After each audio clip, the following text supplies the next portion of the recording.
Hello, and I thought I would do my very first new moon update, or new moon, new moon, and I drew up two specific charts. One with the actual asteroids that I personally use, and ones that I thought would help with the process, more or less, but it's out of more like curiosity. The second chart is more like, oh, okay, what does it say here? So, life is all about enjoying it. So here we go. Now the first chart I'm going to go through, it's not really, maybe I'll show you the chart. I don't know, because it's really confusing. But let's see here.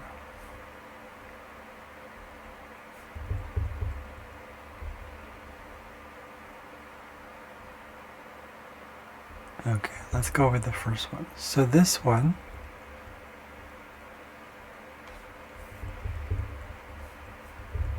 is showing, so the moon will be in Sagittarius, conjunct, in perfect conjunction, literally in perfect conjunction. 20 minutes also, or sorry, 40 minutes, as you can see here. Literally 40 minutes, 20 degrees, 40 minutes in Sagittarius, right there.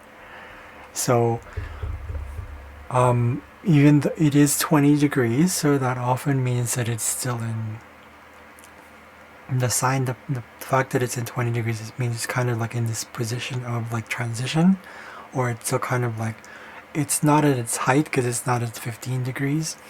So that means it's kind of, you can say the energy of Sagittarius is a little bit waning, so to speak. So that's how I would interpret it, and that's the way I understand it recently. It's still a learning process, which is a good thing. So with the new moon specifically in Sagittarius and conjunct Sun in Sagittarius, perfect conjunction, it definitely signifies choices that we have to make. So we kind of feel like we know what we want this time. We feel very connected with our emotions. We feel very certain about where we're headed. You can probably see here, though, in this chart that it's this is where I am. So the houses are not going to be really included here. I did include the houses, though, just for my own personal use for later. But in any case, the moon conjunct Sun definitely encourages us to be more creative, more in touch with our senses and our emotions and what we're going through. And helps us to be more. It helps us revitalize us. It gives us vitality and revitalizes us at the same time, using this energy of being able to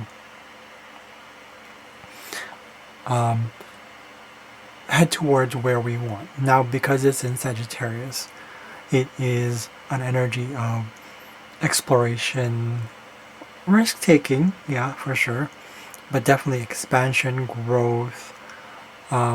This is probably the time when people are definitely more open to foreign things, new businesses, and definitely like languages as well. So cultures, anything to do that's out of the norm, like it's expansive, it's out. So it's a lot to do with foreignness, and also the time to kind of dive into your own personal beliefs and your own faith, and where your faith lies. Not necessarily. Now, we're not talking about religion. We're not talking about indoctrination. This is a time to question, kind of like go through what else is there, what is new, what is opportunity trying to show us. So, but bear in mind that when it's what it is in this sign, you have to look at the shadow as well. So you have to, it is time to question where are you getting the right information? Are you actually, information doesn't necessarily mean like actual information. It means also where you're getting your experiences from. Are you just going head on without any direction, right? Because that's Sagittarius. You probably, you don't want to be aimless, but at the same time, you don't want to be too focused on the goals. Kind of just take your time. You want to take your time and process things, be balanced, practical information, knowledge, and experience with spiritual, philosophical, and intuitive processing. This is a time when people are more in tune with their own intuition, possibly, as it is in the moon, specifically with the body, with the senses. The moon rules our senses, like our ability to touch and all that stuff. So very much like the whole general sort of body thing. It's not like Mars, but similar. And it is definitely rules this upper portion right here. Medical astrologically speaking, it's this area right here. So the breast area, the chest. So it kind of, there's a certain boldness to it. And with the sun, it's with the heart. So this area right here is going to be, probably feels like it's going to be a little bit more activated, the heart center. So follow your heart. Follow where it leads you. Follow your bliss, right? Very Ixion related stuff. Which is funny because Ixion is in 3 degrees, but that's something else altogether. I'm trying not to digress here. I love digressing, by the way. So, but it also is conjunct to Mars. That means that there's a certain headstrong sort of approach to what we want and desire and what we look for, what we go for, to give us sort of that strong sort of like joyful childlike energy. Especially in Sagittarius, it's more like a daring child, like let's go for this, let's go for that. Especially with the moon there, sensations become a lot more intuition based, right? It's more, but it needs to be grounded. It can't be aimless. It cannot have a specific like one direction in there. I think this is the time to start a new project, but kind of find yourself not going into it too much, because otherwise you lose energy and then you have to come back and then you have to, so you don't want to end up procrastinating, putting things off, because what that means is that you'll probably be depleted of energy and you'd probably be like, oh, okay, I'm putting too much into this. You want to kind of balance optimism with practical experience. So going at it from a practical approach, seeing where you are. Still very youth. You want to still be like childlike about it, and take your time. Trust the divine process. Trust the whole thing. Meditate. Allow for probably active meditation, like Qigong might be helpful, because it does go into meditation, but still moving. Sagittarians love moving. Sagittarians are very active. Be careful of exaggeration, exaggerative emotions, exaggerative desires, exaggerative, those kind of things, especially with Mars there, kind of like very headstrong. So watch out for that. Embrace the opposite side of that and say, okay, maybe I have to set limits for myself. So take it one step at a time. Those are going to be your limits, but still in that direction. So when you work on this, so any new thing that you're going into, any new sort of insight, new project, could be a new thought, new ideas, that might be a good thing as well. So this ascendant right here, this aspect of the ascendant, that's more where I'm located. I'm pretty sure something to do with, if it does apply, this is one thing I'm still kind of questioning whether ascendant applies to, because I feel like ascendant is it's house related, right? So let's not talk about that, but we're going to talk about how you can use we'll go straight into square. So even though you want to be headstrong, you want to go where you want to, you have projects, you have all these new things, new ideas, inspirations. It's like, oh, it's like a burst of energy. It's like a whoosh, I want to go this direction. It is squaring Orcus conjunct Juno. This is the time to put into practice being completely, we're talking like, and I'm going to swear here, like fucking honest with why you do what you do, why you want what you want to do, why is it, where are you headed with this one? You can't just, again, there's a whole aimlessness thing, but you want to have more than just purpose, and say, go deep. This is the time to go deep into, when you're starting something new, is it something that you're doing because someone said it is, because society said it is, because it's what it's a perception? Is it of the ego? Is it of the, this is also the sun, it's the ego, it's your pride probably come in, and you're probably gonna resist it. The more you resist it, the more it's gonna be like, oh fuck, like it's, I did the wrong thing, I made a mistake. And that's okay. Making mistakes helps you learn. However, if you don't learn from it, that's no longer a mistake. Right? A mistake is, I made a mistake, then you learn from that. We have to learn through the lessons of that. Orcus brings out what we choose to believe at a deep, intense level. It's kind of like, in a way, it's kind of like, it's supporting Pluto. It's like, it's kind of carrying out what Pluto does. Orcus is the one that tells us, you better completely be honest and dig deep into what you really want, or you're fucked.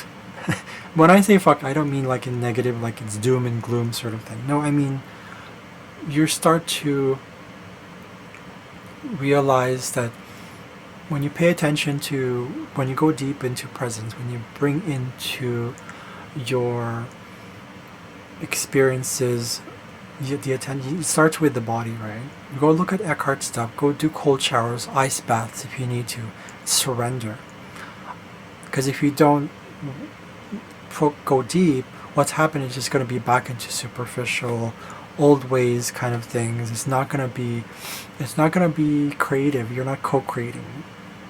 Creative doesn't necessarily mean that you have to really make something. It means that you create also from the inside. That's the creative principle. That's the sun as well. Moon is also creative. So you want to be able to dig deep into what your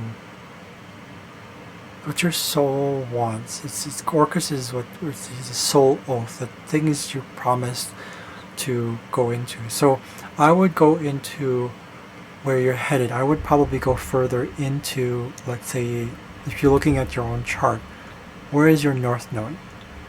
Right? Right now the north node is still conjunct Eris. Right? It's in retrograde. So Eris is the chaos bringer. She's the one that turns things over and says, okay, are you sure about this? Are you sure about this? Are you sure about this? It's like, here's the apple. Here's what you wanted. And then what? Right, so Eris is the kind of like, in a way, temptress in a way to kind of make you process. It's a kind of like, if you want to create this kind of chaos, you have to deal with it. Right? You made your bed, so lie in it. And that's what it is. Unfortunately, it feels like it's like, I'm fighting with myself. Well, that's why you have to be honest with yourself. So we look at Eris.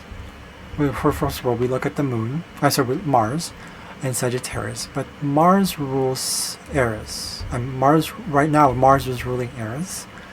Right? So that means it definitely has a link to it as well. So, because of Aries right here. Right? So, but with the North Node, you kind of have to pay attention to where your curiosity lies, where how that coincides with reality itself that you see. Is this reality here, the ego, or is this reality that, beyond that, and you know that you're always guided anyways? So instead of being completely headstrong, kind of like wait for those, but it's also neither waiting nor not waiting. It's kind of like it's divine timing, right? Because Eris reveals to us what we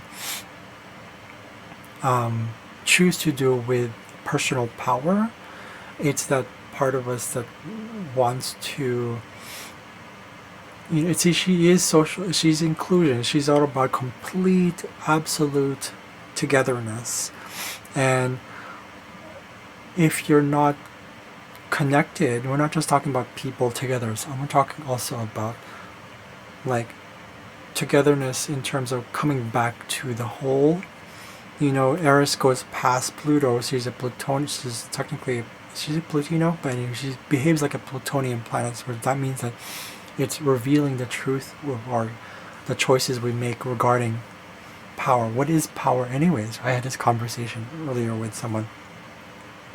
One of my students. But we talked about power. What is power? Why do we seek power? Well, because we feel insecure. We feel uncertain. Right? If you ask yourself what is power, try to meditate on it and see where does it lie beyond the confines of the illusions of what we define as power. So power can be, at least from my experience, is the gift of, it connects us to wholeness. It really connects us to wholeness, because once we surrender, surrendering has nothing, or in this case giving over, as Gabrielle Bernstein puts it, it's not just giving over to, or rather it's not giving in, but it's also not giving up.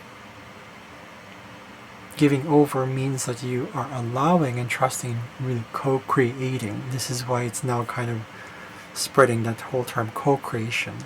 And so Eris brings us there and says, so it's an inward processing as well. It is societal because Eris is what referred to as generational planet. But I also learned that Eris, just like the planets after, so from Uranus all the way forward, there's two parts to that. It's our evolutionary process, but it also is our older selves, our more, the cosmic sort of DNA, sort of deeper selves, the part of ourselves that is like much older than our own egoic self. The personal planet is connected to the ego, but in order to have a healthy ego, we need to connect that. So in a way, the personal planets are like three-dimensional. The outer planets, or even the transpersonal planets, Jupiter, Saturn, they are the ones to bring us outwards, but also you bring in anything from outside downwards here so that this becomes elevated, right? So we're talking also about not necessarily destiny here, but where we're headed. That is the North Node. So with that in mind, we have to consider where our choices lead to, and also commit to it and be loyal. When I say loyal, I mean like commit to it. There's Juno as well. Orcus is conjunct Juno, so this is opportunity. We can actually work with the enemy completely, where it says, oh, okay, we need to be honest with ourselves and really commit to what it is that we want. Is it what we, as in I, want? Is it the separative want? Is it the separation want? Is it ego? Or is it a healthy ego, therefore connection with the whole? Evolution takes time, but without evolution, you have to have adaptation first. You adapt, which is interesting because it's both in mutable signs. Virgo, right? This is a time for transition. This is a time of it's going from one end to the other. It's time to adapt. It's time to see where things lie, but with this lightness about it. Okay. with Ceres conjuncting Mars here, because Mars affects the moon and the sun here. With Ceres there, it gives us another layer of self-nurturing, being our own caretaker, being our own, like, watching out for, like, what is it that we want, what is it our body wants. Here it's a little bit more literal, probably a little bit also, but also like cosmic nurturing. What is it that nurtures us? What gives our own sexuality, and probably also like that sort of inner drive, willpower? What gives it nurture? What nurtures it? And we look for our inner Ceres, our inner guidance, our inner parenting, our inner child at the same time. Inner child and inner parent are basically the same thing for Ceres, at least, and actually it's all of it is the same thing anyways. But really, what it's saying here is time to take care of what gives us that oomph in a way that is still guided, in a way that is still healthy, that is still really, because we perceive things to be healthy up here and we're stuck here, but is that what healthy is? Instead, we should listen to the body. Listen to the sensations that we get, listen to those. Really, really listen. Ceres is said, as I read somewhere in astro.com, it said that Ceres is a higher vibration of the moon. So, if that is the case, which I believe it is so, it's more than just, I want to eat this, I want to, my instinct says that, oh fuck that, blah, blah. No. Time to really elevate that and say, okay, is this what's really healthy for this body? Don't say, even see, when I say this, try to get away from like this body rather than my body. Okay, we're all in this together, but we're all in these bodies as temporary. It's a loan, right? So the series is showing that.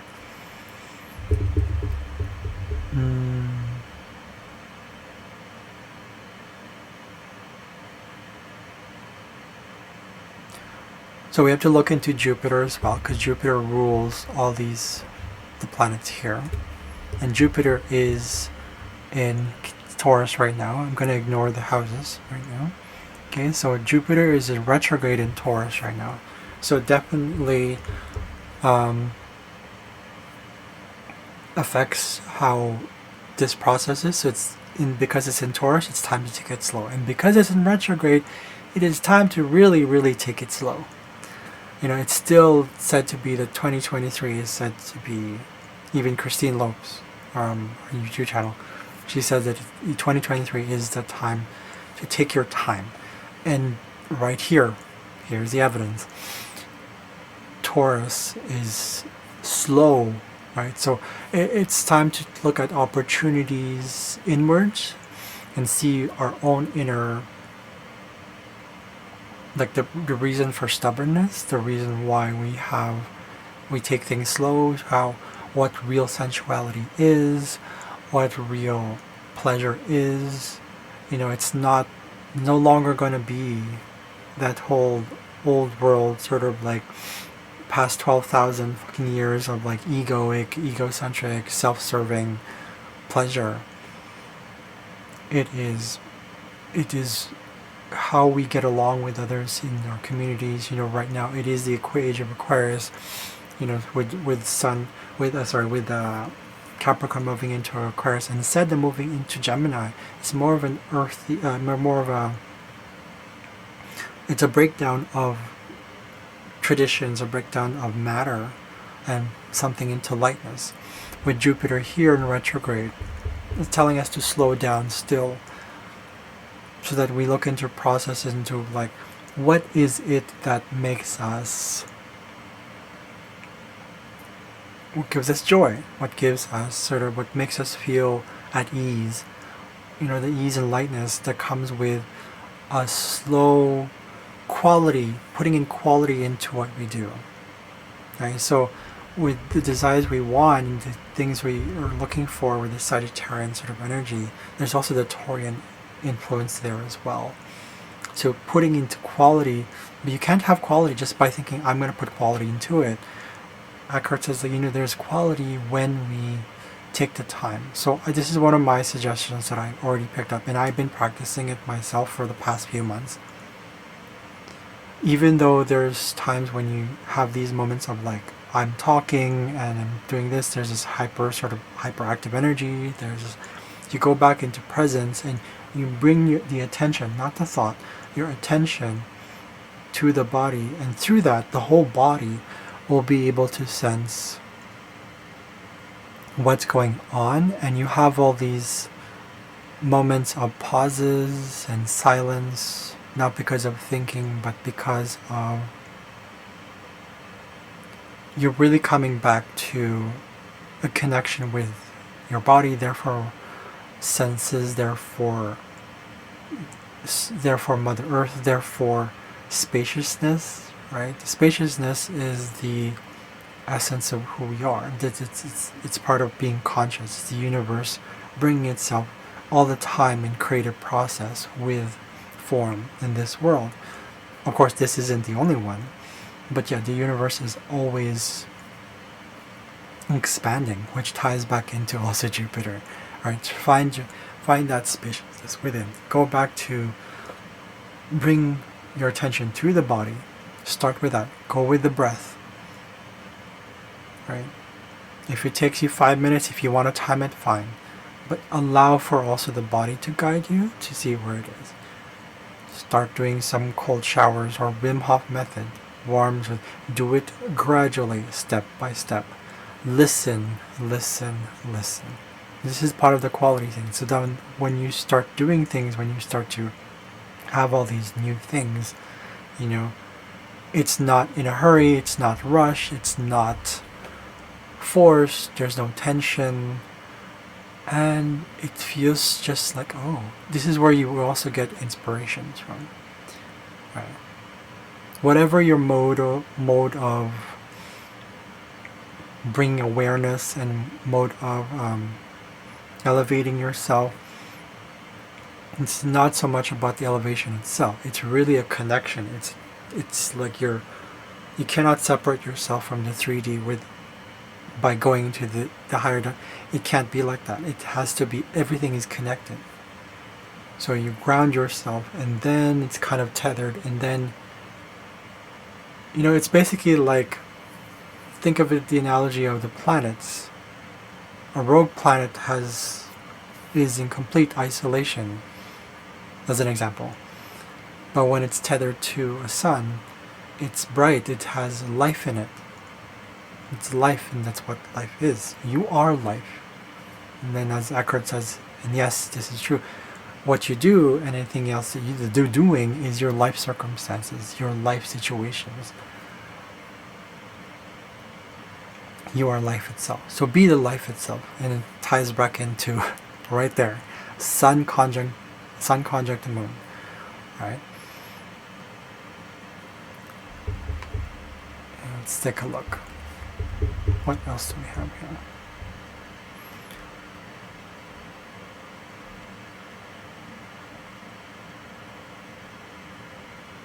Okay. It's also square Neptune in Pisces. So the moon and the sun, okay, square Pisces. So we watch out for things that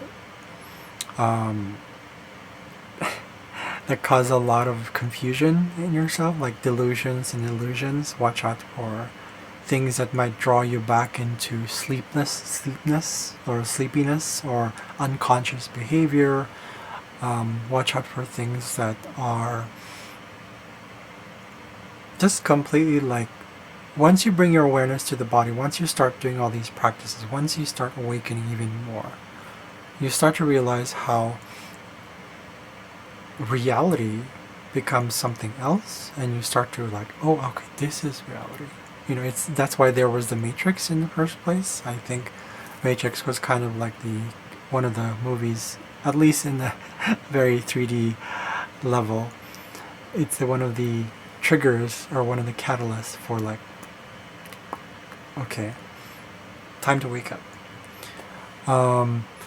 And I mean, if you're already into this, if you're watching this, most likely you've already come to this point in your life where you're like, okay, I've had an awakening. And you're going to still have several awakenings. I've had tons of them. I have Sun-Pluto conjunct. It's like total like ego flaying. Like, and I say flay, I mean, because it's literally like, that's what it is. Like, okay? And you work with that energy. Here, working with Neptune means you find the gifts of what it is that is an illusion. But the thing about illusions is that yes, there are gifts to that, even though it's two-sided all the time. It goes back and forth. Even though there's the beautiful things in magic, it's like, oh, it's so attractive. It's so like, oh wow, it's like a spell has been cast on you, right? That's Neptune. The dark side to that is like you become unconscious, you become trapped in it. But at the same time, when you get trapped into something, what happens? You want to escape, right? What if you experience nightmares? What do you want to awake from that? You want to wake up from that, right? You want to just like, oh crap. But it's time to process what guidance you're getting. When you have Neptune, it also means that you have high intuition. It's an ability to have kind of hone your psychic abilities. Everyone has this potential. Everyone. When we wake up, we start to like, okay. Right, so it's time to also ground ourselves, which is interesting because Neptune rules Pisces, right? But Pisces in the body rules the feet. So it has a lot to do with being able to ground ourselves, with coming to terms with our own reality, especially also reality itself, like as in physical matter, not the delusions of it, not the mind. So this is the gift of Neptune as well. Once we wake up, we realize it's like, okay, boom, it's like now I can use real magic, now I can use real Neptune, now I can use, okay, right? And you go back down. That's where it is, down there. And it circles back up, and Aries is right here on the top. But right now we're talking about Pisces. So, right, so it's grounding yourself in the process. So this is what Neptune is trying to bring us. Neptune is trying to say, create your own magic. You don't need external magic. You don't need to be deluded and, seduced into false realities. And with that, there's some, again, it's square to ascendant. If we're considering ascendant here, it's definitely like also how it might be challenged to put on a face again in front of other people. You might charge it. You don't need to do that. Just your real authentic self will come out once you go back inwards. It's an inward process. It's still an inward process. It's still an inward process. And this is what it's going to take. Right? So break off of the habit, make choices. It's really about choices. So I want to go into the next chart because I'm looking at only what it's saying in terms of like where we're at. But because the moon is ruled by Jupiter here, I believe that there's going to be some sort of like limits that might be experienced a little bit. Yeah, we have Varuna. You can use Varuna here is in retrograde in Leo.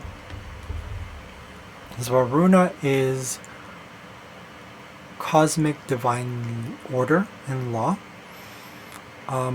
Still trying to grasp my head around that, but I mean, that's the head thing. But Varuna is like Saturn.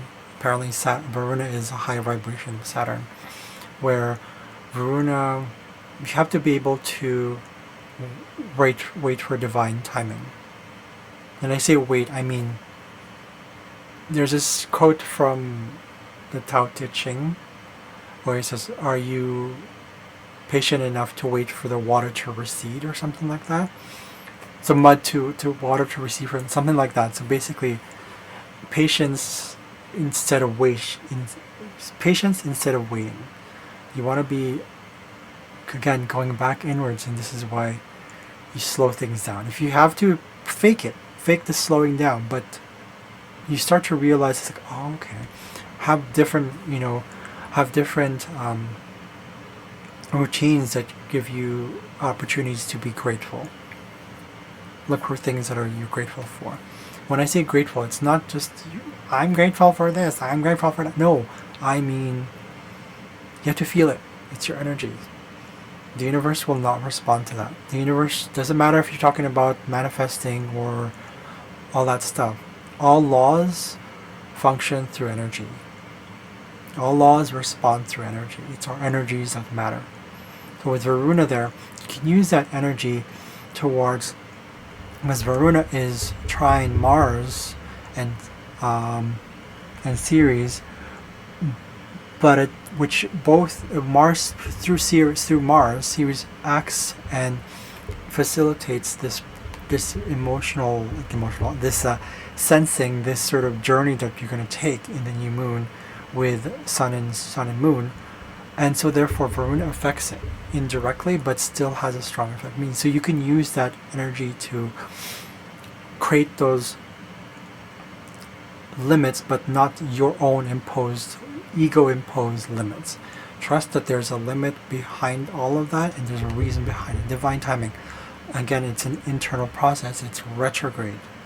So that means, and it's in Leo, so you have to trust look for guidance as well. Look for guidance in your angels. Look for guidance in your childlikeness. Childlikeness is a connection to lightness and childlikeness and ease and angels and guidance and, cosmos and the stars and everything else. Right? So, Varuna tells us to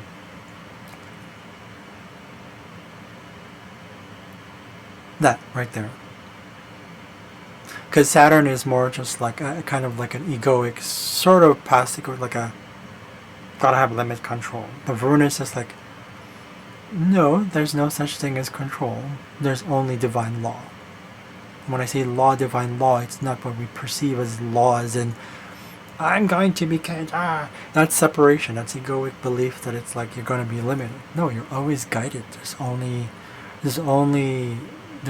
wholeness. There's only love. So, watch out for those times.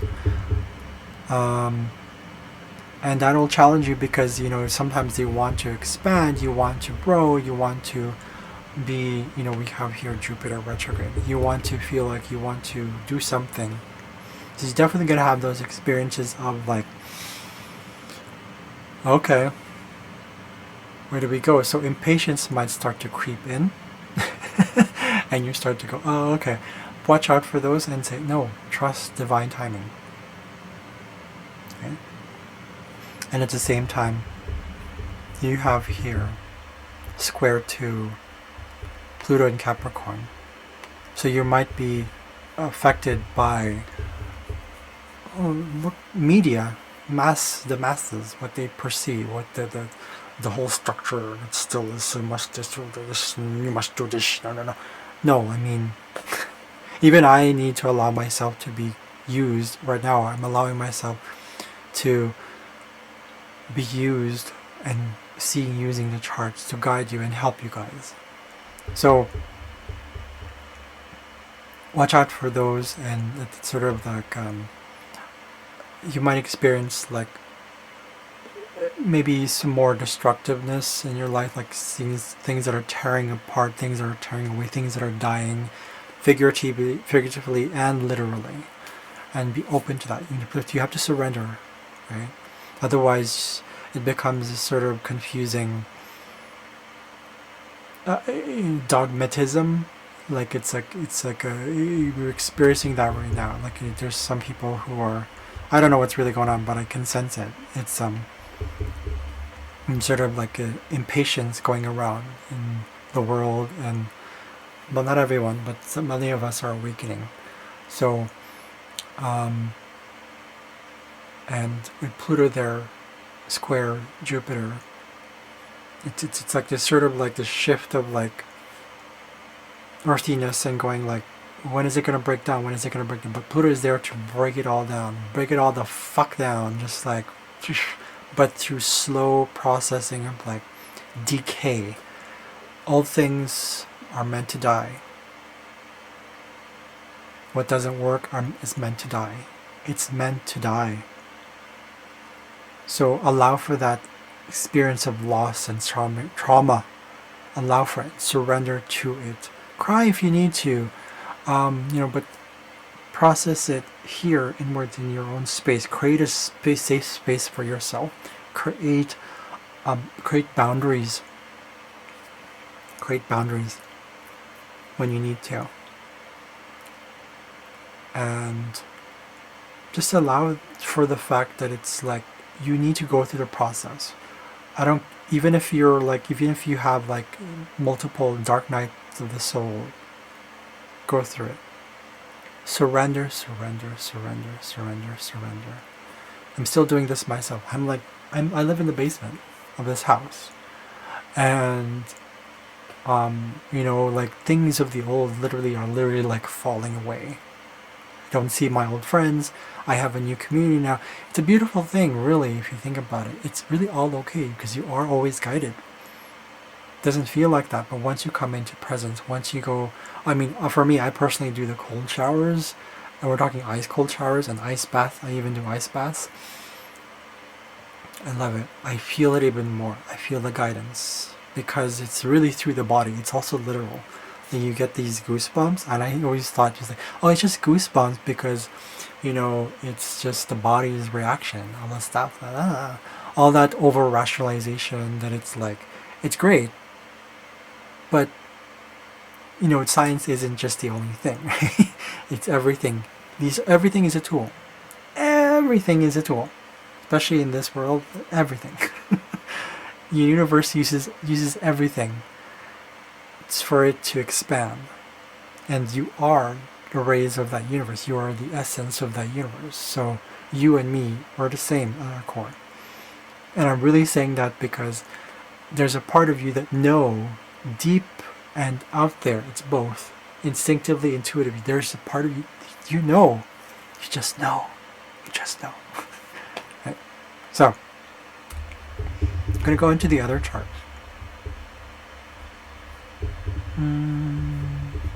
Take a look here, change the chart, alright, here we go.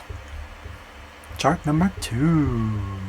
This one I'm going to cheat a little bit on because I'm using like asteroids that I've never used before, which is fun, and that's the fun thing about it. I love that. It's like a positive risk taking. So the moon, you can probably see here, the moon is conjunct Cassandra. So besides the whole like, knowing what you want and having limits and all those things, there's also the energy of Cassandra, which helps you to find self-validation. Right? And it's because Cassandra represents the part of us, and apparently this is the case. Cassandra represents the there's actually truth. Before I go into that, there's actually the truth in the mythologies, because the mythologies, even though they're kind of symbolic, there's truth to them. Because I was watching this video with Galactic Astrology channel, and I discovered Galactic Astrology through Pam Gregory, and it's wonderful. All these things that are coming in synchronicities, and it was like, so wonderful. But Cassandra is a representation of, based on the myth, it's literal experience and everything divine, and all that stuff about fixed stars and past lives, and there's something about the connection between the past and the now and the future, and then all these things, everything is connected. So it comes to show to me personally that there's a reason for it, and therefore there's truth to it, even if it's not completely 100% true. Doesn't matter. There's truth to it, and there's truth to it, and there's truth to it. So with Cassandra there, it helps us to find our own self, to validate our own knowledge and our own instinct, our own intuitive abilities to see, like the things that we, when you just know, that's Cassandra. But it's a questioning of that.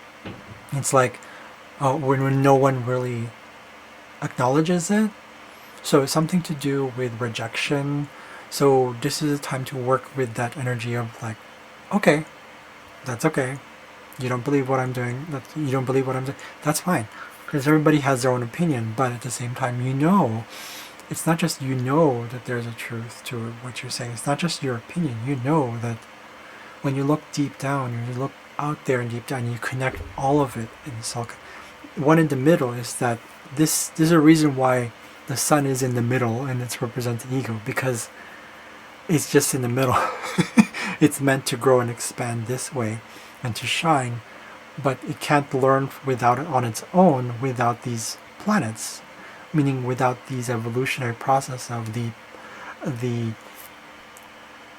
personal planets, which is like personal experience, and yes, there's growth to it too, but without also expanding out into the outer planets, which is our evolutionary process for past lives and all those things.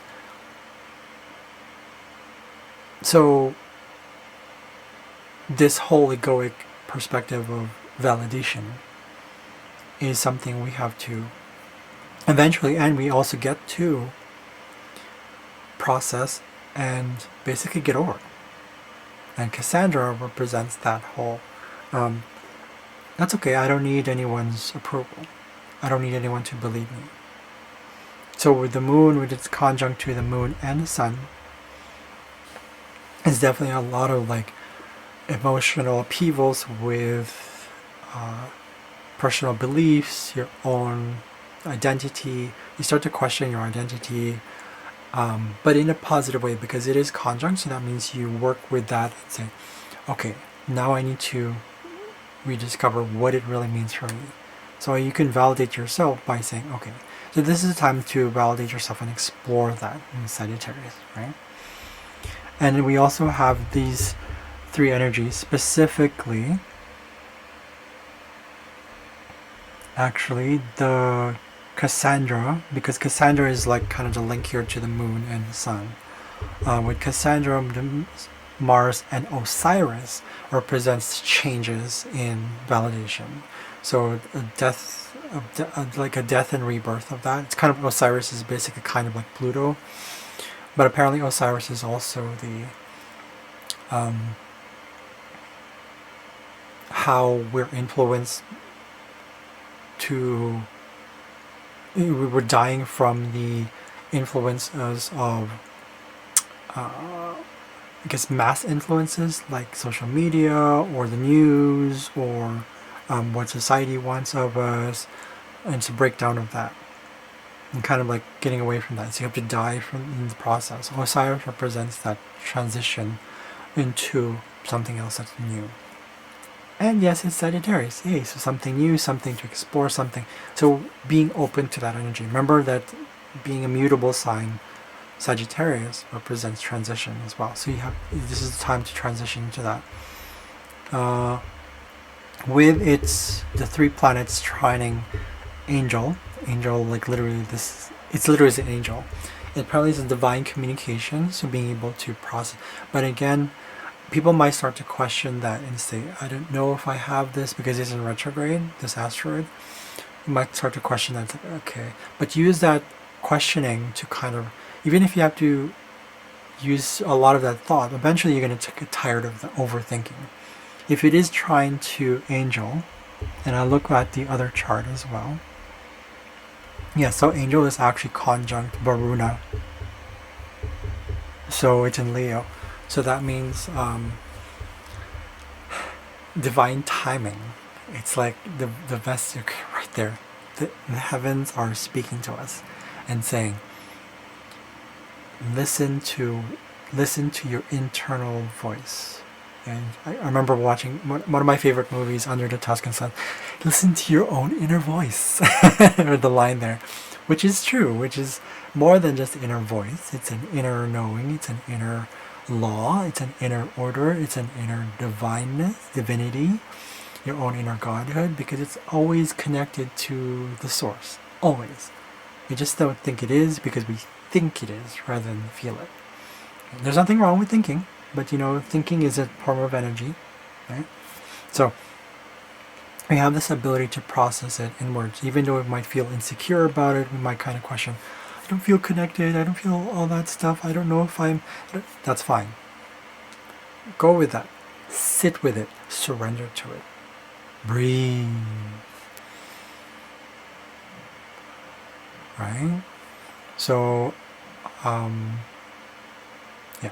In any case, I'm thinking of, I'll help you near the end here. So, with that being the case, right? You have those, you have that opportunity, right? Right now it's opportunity. It is Sagittarius. So not external opportunity, but internal opportunity. Start from the internal opportunity. You also have Sun, Moon, square. Take a look where this is going. Okay, well, it is square Neptune, but because Neptune is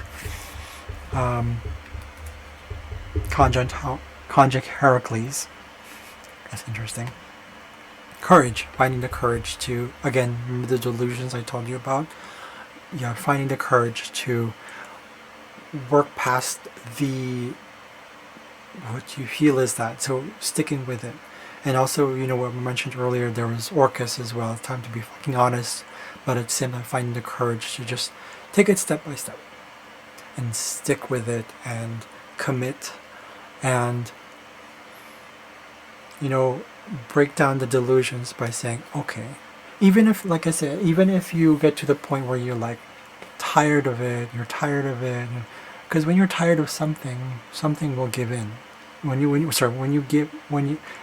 in a way, that's a good thing about giving in, right? When you're giving in, it's a catalyst for surrendering. But that's also courage. That's also, pushing through without the, I gotta push through. There's no tension. So Heracles represents that. That's all I'm going to say about that one. But yeah, it's basically all linked. Okay.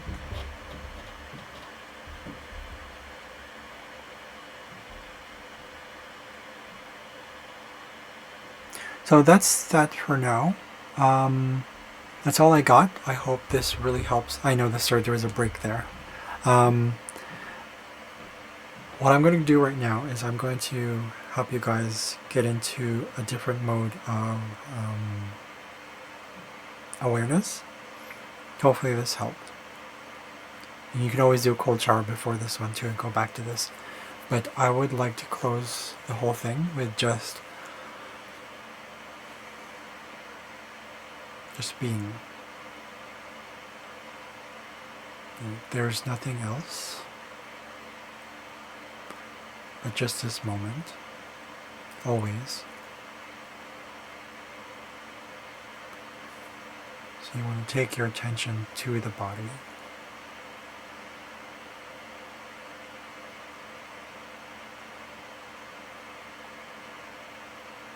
No matter what happens outside, inside here or here, whatever it is, you allow for it.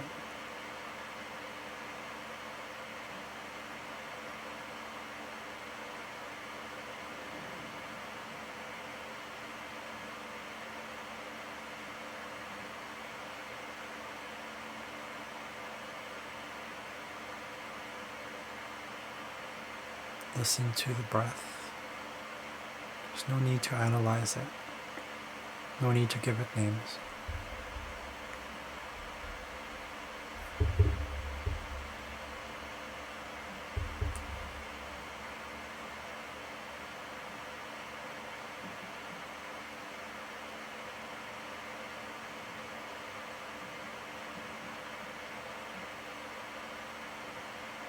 Surrender to the moment.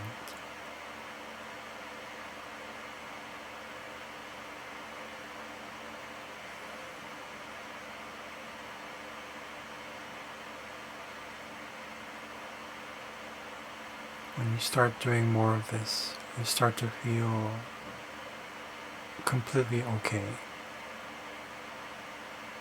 You have to allow for it.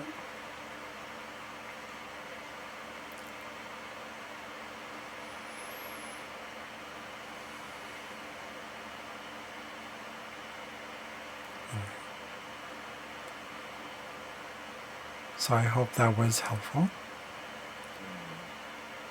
Thank you so much for today, and thank you for lending me your ears. Much love and happiness, joy, ease, and lightness. I'll see you in a few, or I'll see you.